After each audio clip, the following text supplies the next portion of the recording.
Bonjour frère Thomas. Bonjour.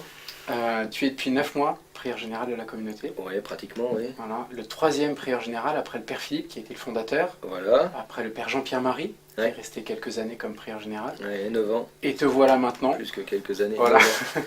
Et te voilà maintenant. Du coup, peut-être pour commencer, comment est-ce que toi tu as découvert la communauté Saint-Jean et quel a été ton premier coup de cœur par rapport à la communauté? Qu'est-ce que tu gardes profondément enraciné dans ton cœur par rapport aux frères que maintenant tu conduis? Alors, moi, j'ai découvert la communauté pendant que j'étais à Rome. Je faisais des études de philo là-bas. Et puis, j'ai rencontré donc les premiers frères qui, à l'époque, étudiaient aussi dans la même faculté, à l'Angelicum. Et puis, j'ai été frappé d'abord par le côté monastique euh, de leur apparence.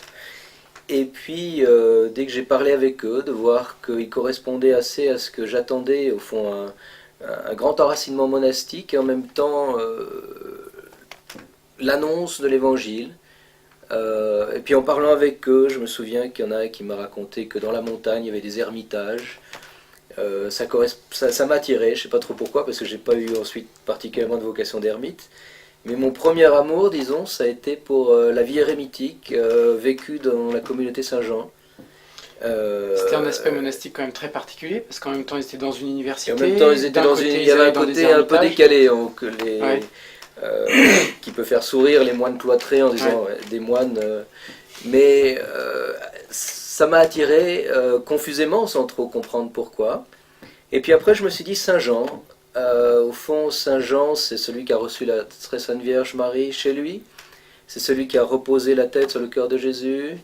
C'est celui qui a eu les révélations du Christ dans la gloire. Et je me suis dit, mais au fond, dans le mystère de Jean, il y a tout ce que j'ai envie de vivre dans ma vie chrétienne.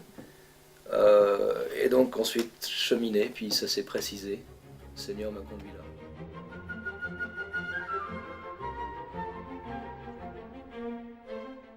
Tu as connu la communauté voilà, à ses débuts, même si tu ne fais pas partie des premiers frères. Tu as bien connu le père Philippe. Oui, Père Philippe qui est notre fondateur, le ouais, fondateur de la tout à communauté fait. Saint-Jean, qui est dominicain. Mhm. Qu'est-ce que tu gardes de lui et qu'est-ce que tu peux nous dire en quelques mots de lui? Je garde de lui quelqu'un qui m'a conduit à Jean. Il racontait souvent que lorsque il a reçu de Rome un coup de téléphone lui demandant mais au fond votre communauté vous l'appelez comment? Spontanément il a dit Jean, bien sûr, ça va de soi. Et je garde pour moi quelqu'un qui était un vrai fils de Saint Jean et qui nous a conduits à lui. Avec tout le reste évidemment de sa personnalité extrêmement forte. Un homme d'une très grande puissance de recherche qui à 90 ans continuait de poser des questions, un homme qui vous mettait une énergie étonnante rien que par sa personnalité. Je garde ça de lui entre autres, hein, parce qu'il y aurait bien des choses à dire. Mais je dirais quelqu'un qui fondamentalement nous a donné Jean, le disciple bien-aimé.